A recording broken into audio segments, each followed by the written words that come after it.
This was a first in a series of podcasts on the uh, IPPAI Speaks podcasts on geopolitical issues, environment, energy security, food security, and the overall geopolitical impact on the energy and sustainability goals. We also hopefully going to get some solutions on the climate change, the climate crisis, uh, what the countries like Europe and others are doing in the interim before we get to green hydrogen and other alternatives. We're going to explore all of this through our podcasts, and we hope you'll join us for them. Net zero is a IPPI mission, which is by way of conferences, by way of discussions, panels, meetings, webinars, to find a solution, not just for India, for the whole world. And here's looking forward to your participation. And we hope that the net zero event and on 8th to 11th February 2024 at the Shunya Farm Retreat is going to throw more light on subjects that matter to the people, not only of India, as I said, but to the whole world. See you. Thank you for watching. Well, I'm Meera Shankar. I'm a Foreign Service officer who served for a long time in the Foreign Service and was also ambassador to the United States and Germany. Great.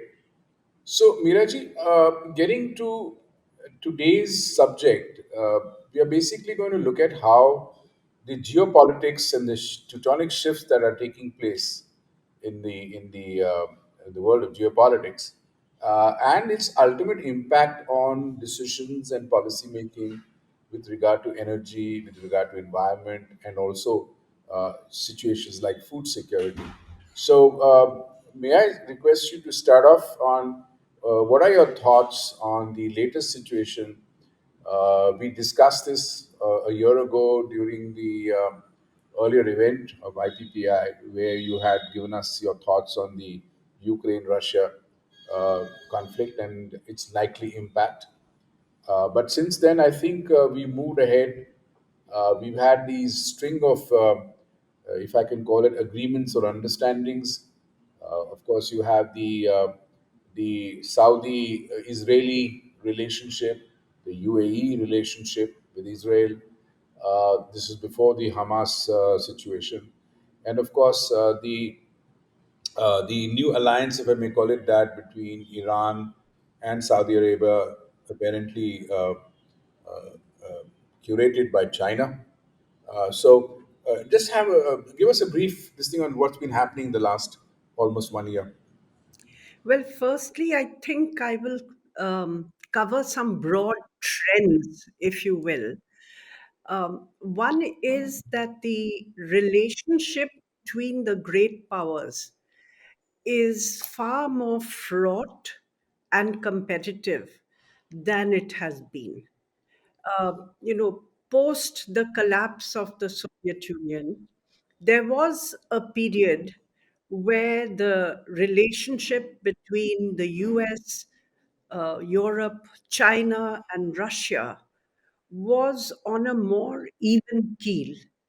And it did cooperate, for instance, with regard to the Iran nuclear issue, where they negotiated together and were able to reach a deal with Iran. Of course, it's a different matter that Trump walked out of the deal when he was president. Today, you have a situation where the competition between the great powers has actually manifested in direct confrontation via proxies. For instance, in Ukraine, where Russia and the US are engaged in a proxy war, which involves Ukraine. Uh, the US relationship with China is also far more competitive than it was. But here we see a nuance in the US position, and that is they say we will compete vigorously with China and we will outcompete them where it matters, but we don't seek conflict with China. And they say that China is the one country which has both the intention and capability to challenge the US. But as I said, their policy is more nuanced than with Russia. So, may I ask a question here? You said something very interesting. You said that the relationship between the US and China is nuanced. Now, I'm just thinking as a layman, and that's why I'm asking you as an expert. Um, can the US ignore China's actions in the South China Sea, for example, Spratly Islands, and so on and so forth? I mean, what's your thought process on that? Would the US ignore that? Look, I think that it's a complex relationship because I think there is an underlying strategic competition which is sharpening. And you've seen recently that the US, along with Philippines, has undertaken patrols in the South China Sea and Australia. And of course, they've set in motion a number of actions. For instance, they have strengthened their alliances Australia, Japan, and South Korea. They have created a Japan, South Korea, US trilateral, and they have set up the Quad. And with the change in leadership in Philippines, they have resumed using their bases in the Philippines. So you can see that the US is not sitting by while China, expands its presence in this region. But at the same time, what they want to avoid is inadvertent conflict because they're really worried that, some, for instance, Chinese planes have been buzzing some of the US planes. There have been incidents at sea. And they really would like to have some channels of communication open with China, particularly at the military level, to avert an inadvertent conflict.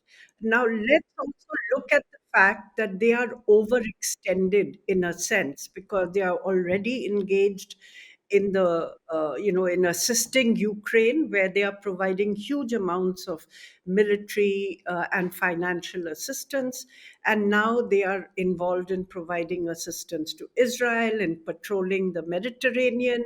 So they are extended. I don't think they would like to open a third front at this stage, but there is an underlying strategic competition. So it's a complex relationship of competition and cooperation where they can. Can I ask you, as a foreign policy expert, till about, I don't know, but maybe 10 years ago or maybe 20 years ago, Taiwan was considered an integral part of the Chinese situation, and nobody had opened embassies there. At least the Americans hadn't. Then all of a sudden, there's this shift. I mean, does it make sense uh, to your mind for a country like the United States to change their position, or is there something more to it that meets the eye? They have kept a policy of strategic ambiguity, and that continues to be the case, though they have shifted more in favor of Taiwan as Taiwan has come under pressure from China. They've been sending large numbers of jet fighters across the Taiwan zone. They have been sending ships, naval ships, across the median line in the Taiwan Strait. So, in a sense, they've been seeking to intimidate Taiwan. And President Biden has said that if Taiwan is attacked, the US has the treaty with Taiwan and they would, you know, look at how they can assist Taiwan in such circumstances if there is an effort to change the status of Taiwan by force. But, but they are committed. They keep saying they are committed to a one China policy. I know, I'm just trying to understand. I mean, on the one hand, you're saying there's a one China policy. On the other hand, you're saying that I have an independent deal with Taiwan. It's like saying that, as far as India is concerned, Delhi is fine, but I have an independent deal with some state. I mean, how does this work? I mean, Well, I suppose it's bringing in an element of strategic ambiguity because Biden's advisors have immediately walked back what he has said. They've said this is not our policy, though he's repeated it three times. And again, they have walked it back. So it's a deliberate strategic ambiguity, and the effort is to deter China from trying to change the status of Taiwan by force. Now, look, there's a strategic element here because Taiwan is one of the major manufacturers of semiconductors and chips in the world. I think the US would not like those chips to fall. okay. So let's leave it there for a moment, and let's move to what you were saying about the ongoing Ukraine situation. Between climate change and the ongoing war in Ukraine, there's a school of thought that we'll have a shortage of food in the coming few months, maybe a year. What's your thought process since China and Russia, sorry, I beg your pardon, since Russia and Ukraine produce a hell of a lot of food grain? Yes, they do. And in fact, when the war first started, we saw that there was an immediate shortfall of food grain till an agreement was reached to allow shipments of Ukrainian food grains, through the Black Sea ports. UN brokered this agreement, but after, I think Russian ships were attacked, and also, facilities in Russia itself were attacked by drones, the Russians have walked back from this. And they say that until we are allowed also to export, it cannot be just that it applies to Ukraine. It should also apply to our exports, which should be given safe passage. So I suppose that it's something which the UN will have to work on again. And we'll have to see if it is able to revive the agreement. Then there will not be a shortfall. But if it isn't, then certainly we can expect that there will be not only a shortfall, but also that prices will go up. And you're looking at South Asia, just look at the countries in South Asia. Each one of them has been impacted, whether it was Sri Lanka, which went into almost a financial black hole because of a foreign exchange crisis. Bangladesh, which was doing so well, is now facing an acute foreign exchange crisis. Pakistan, of course, is in a crisis situation. Nepal, very dicey situation. So I think that it's going to impact. Africa, of course, has been facing the brunt. So if this war continues in a kind of indefinite time frame, I think it is going to impact the global economy, particularly the exacerbate the vulnerability of developing countries. Okay, so let's move this discussion to the Middle East because what's going on is maybe, I don't know if it's exaggerated reporting or whatever, that the attention of the world is not on Ukraine and Russia anymore. It's shifting to the Middle East between the Israeli and the Hamas developments. What is your thought process on that? To some extent, yes, I would say that the Middle East is in such an acute crisis at the moment that the immediacy of it is occupying world attention.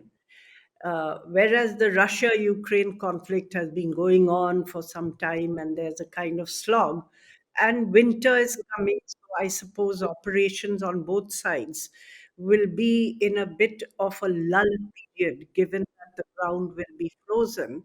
So I would imagine that more attention will be there in the Middle East. But I think both the US and the UK and Germany, I think, have taken steps to assure Ukraine that they are in it for the long haul. David Cameron visited Ukraine. I think it was his first visit abroad, and that's what he told Zelensky. The Germans have just approved a major military aid package for Ukraine. In the US, it's stuck in the Congress, but Biden has proposed a huge aid package for Ukraine. But clearly, there is a political divide, and right wing Republicans do not support, massive assistance to Ukraine. They feel there's no major US national interest hanging on that war. Okay, so this is very interesting because you know, listening to you, it made me think that uh, the attention having moved towards the Middle East, I wanted your thoughts on the various new factors and tectonic shifts in geopolitical thought with regard to two, three things. The first is the Palestinians are asking for a separate state. Whether it's right or wrong is something which I'm not able to get a clear picture. But I guess if they've been around and Israel was created on their land or what was earlier on their land, they do have a right to exist. On the one hand, that's one school of thought. The other school of thought is, of course, that Israel also has a right to exist. So, where do you see this going, and how do you think we can strike the balance of the two nation theory? I think it's a very difficult issue because passions and emotions over the years have been so high, and each side has a sense of being beleaguered and of strong injustice. So it's very difficult to predict how it will go. But clearly, there was an effort to create a Palestinian entity, to move toward a two-state solution, and that is what the US also wanted. But I think the Israelis at that stage played up the divisions in the Palestinians. They deliberately weakened the government of Arafat and uh, promoted Hamas at that stage with a view to saying, there's no possibility of a two state solution. The Palestinians themselves are so divided. Who do we talk to? Who can deliver? Because they are fighting each other. And in the meanwhile, they have also expanded their settlements, both in the West, especially in the West Bank. So the question is that if there is to be a two state solution, what territory will the Palestinians get? And it's not something which the Israelis accept at the moment unless the US is able to pressurize them.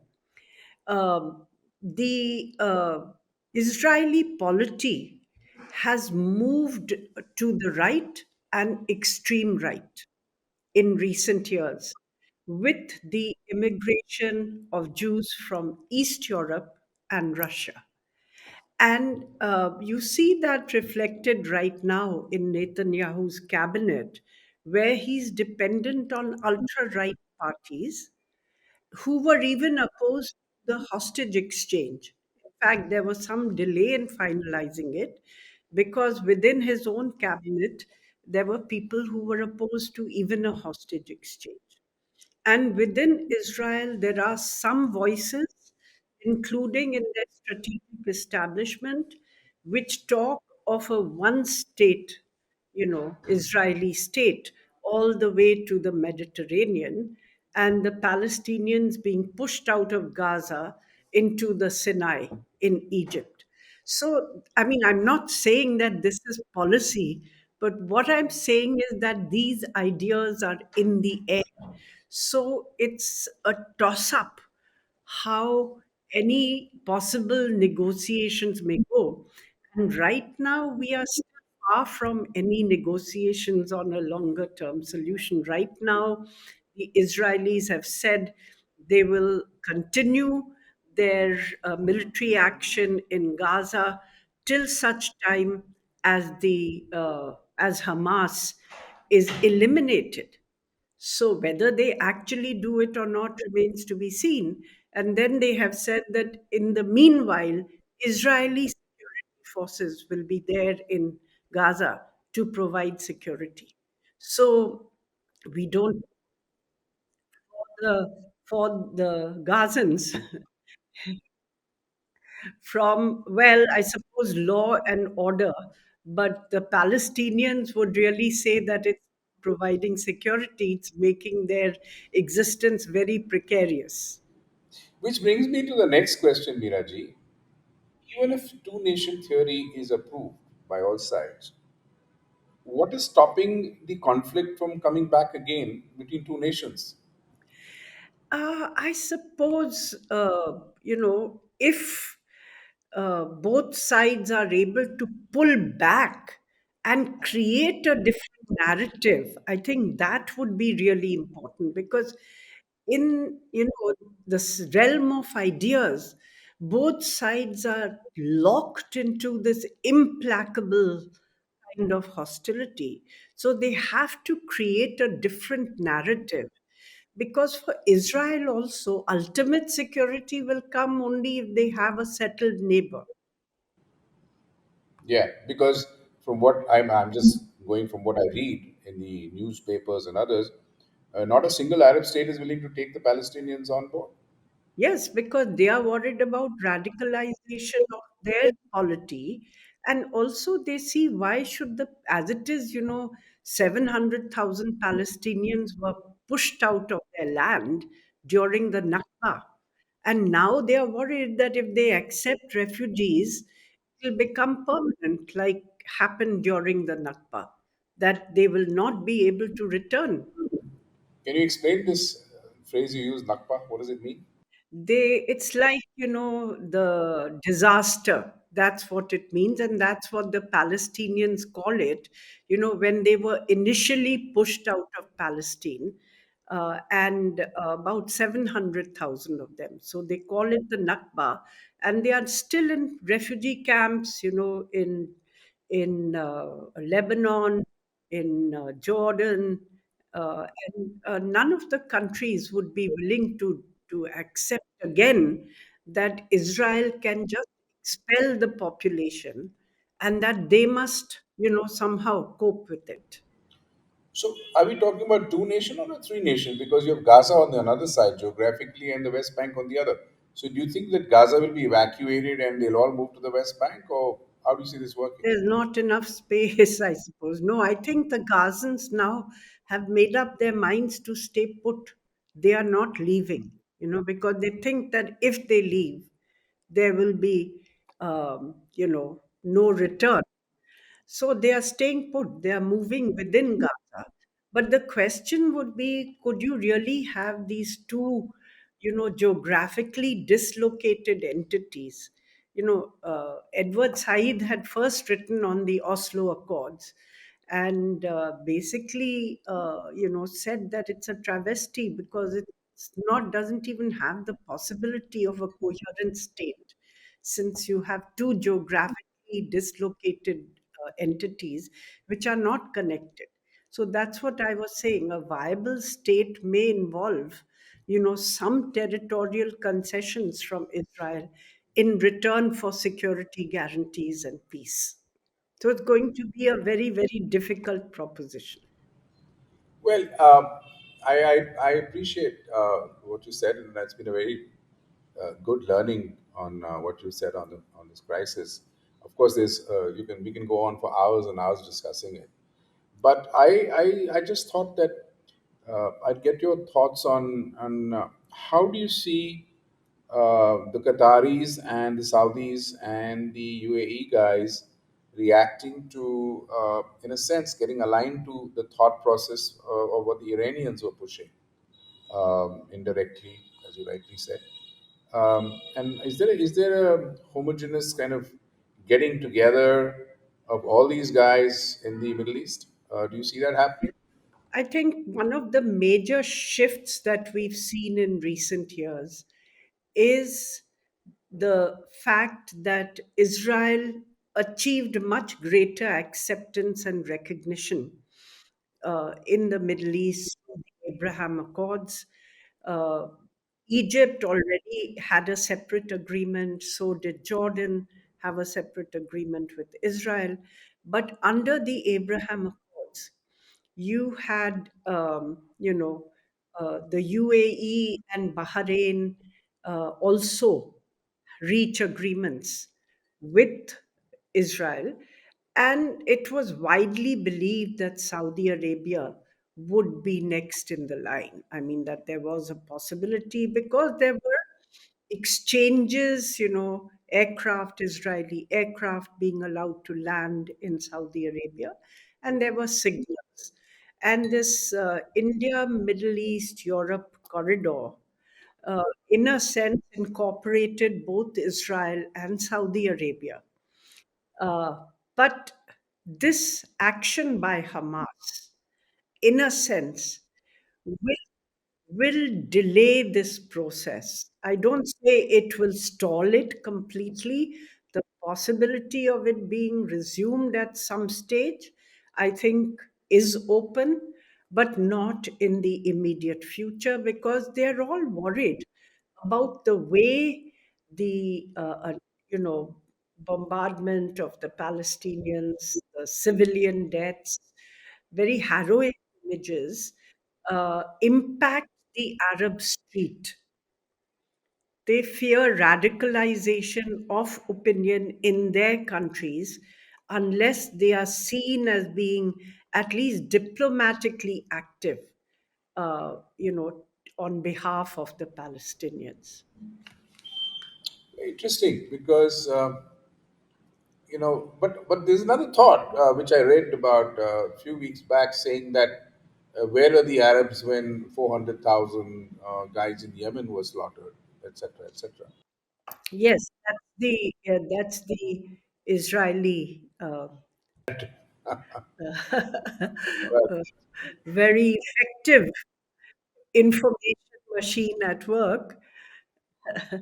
And it's true that people in Yemen have been killed in a long-standing conflict, funded by Saudi Arabia and Iran.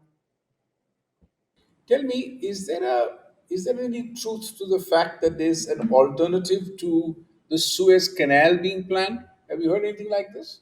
Yes, some canal through Israel, which probably goes to Haifa, I think. That is something which was being talked of. But it's not really I don't see it really as a possibility right now. Interesting. And all this is to punish poor Egypt, or what's the plan? I think it's to also provide Israel, some strategic space. That's going to be a few $100 billion or maybe $1 trillion to make it. I don't know how much it's going to cost. But yeah, that's interesting. Now, ma'am, can we just move to Europe itself? On the economic front, after the Russian gas, in a sense, disappeared, in the sense that all that gas, as they say, um, and the disastrous impact it has had on a lot of German industry, which were built based on the availability of that Russian gas. Where do you see this going? Because this comes into the context of what we are talking about in the conference on net zero, and the fact that the European countries have rolled back their green initiatives and are going back to thermal power. And what is going to be that impact? Where do you see this going, and how long do you think it's going to last? I think they've taken action at two or three levels. One is that they have sourced supplies now from the US and Norway as well as from the Gulf. But that has pushed up the price. So they are paying much higher prices. They've created more storage capacity within their own countries. And they are now looking ahead at hydrogen economy. If you see in the whole of the Gulf, because Europe is short of land, So when you look at producing green hydrogen on that kind of scale, uh, then they don't really have the land for it. But they have now got projects where huge amounts of land in the Middle East have been bought, and they are talking of hydrogen corridor from countries like Saudi Arabia, UAE, even Oman is looking at it into Europe, which will provide green hydrogen to them. So, if you're looking at a futuristic scenario, there's a kind of complementarity here because the Gulf countries are looking at a post oil economy and how do they transition. And on the other hand, Europe is also looking at alternative assured sources of supply. And the Middle East has both, the sun, so solar energy is can be, and they have vast tracts of land in the desert which could be used for this. So I think that's going to be the next major strategic energy initiative involving Middle East and Europe. So, Miraji, how do you transport this kind of green hydrogen? You need something like LNG tankers with cryogenic vessels and stuff. I think they're looking at pipelines, maybe even. I'm not sure how it's going to be transported, quite frankly. I think it's still in the, it's still at a very, technology is still at a very incipient stage. And of course, the cost factors. I was just Yeah. thinking. They have to bring down the cost. In the interim, they're going to go back, roll back the renewable initiatives, go back into thermal power generation, and till they get the green hydrogen off the ground, is what you're saying. Yes, and at the same time, I think look at alternative sources. I mean, they have resumed coal in Germany. UK has pushed back, the period where they will. Switch off the thermal Yeah. plants. Yes, yes, that's So you can see that it's having an adverse impact. But I think that other countries will also step up nuclear energy again, like Sweden. And Germany will import nuclear energy as they are doing already. They import from France, they import from Poland. So I think many countries will relook nuclear as well. think that's very important because we have a special session on nuclear plan for this event, where we're looking at nuclear as a renewable source and a much more secure source, and that's something we're looking at. So that's very nice. Would you like to comment on the geopolitical impacts on the Indian economy, and what do you foresee as the precautions we need to take as a nation to protect our economy and our people? Look, we are very dependent on oil imports from the Gulf, gas imports from outside.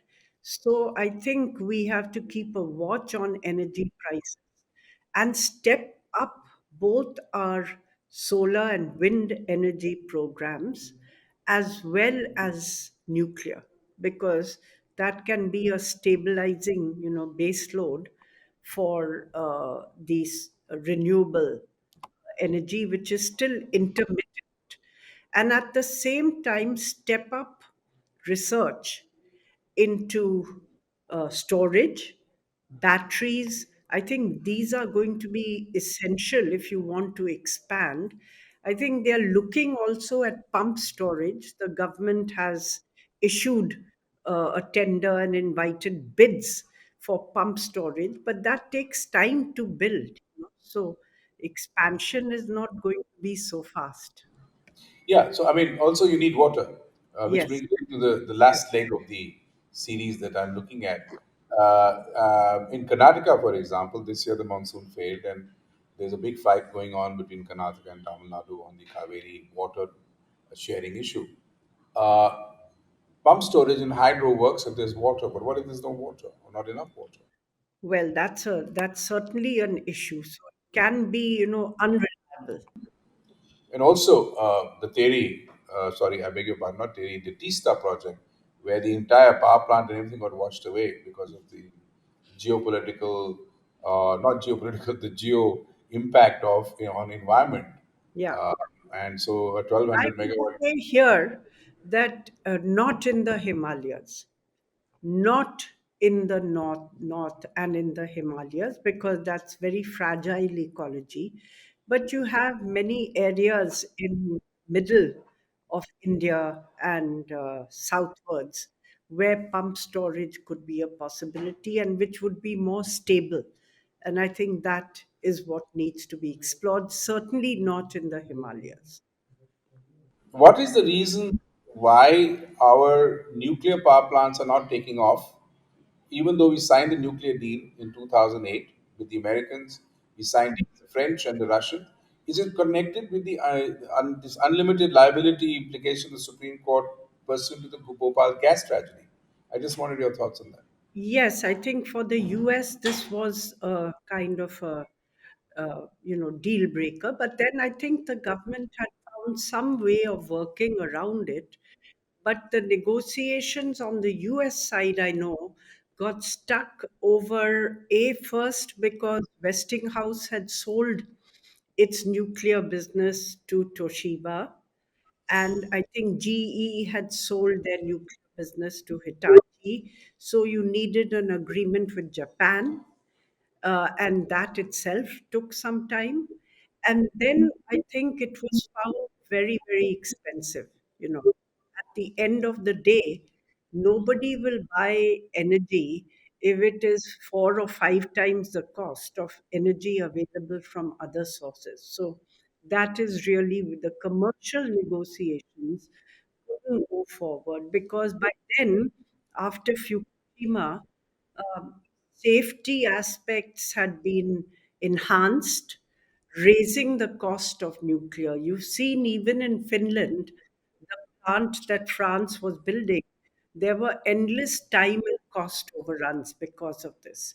So I think that the commercial viability really was in question at that stage, though nuclear liability was also an issue. But the Russians, of course, have been going ahead with their Kudankulam project. And I think finally the government of India has also given enhanced funds to Department of Atomic Energy to step up ours because our own, you know, small, medium nuclear plants are perhaps the cheapest and most cost effective in the world. So we should have pushed this much faster. Well, I must say at this point, this government has done a lot of work, and including in the geopolitical space, you see our image is very different. You see very efficient stuff happening, and kudos to the government. Um, but let me end by saying that so the overall geopolitical situation, as it stands for 2024, is exciting and mysterious. Would that be right? What are your thoughts? Yes, and fluid and volatile. Lovely speaking to you, Miraji, and we look forward to seeing you on the 8th of February 2024 at Belgundi at Shunya for the IPPI retreat. Thank you so much for joining us, and you have a nice day, and we look forward to having more interactions with you as you come in. Thank you once again for joining us.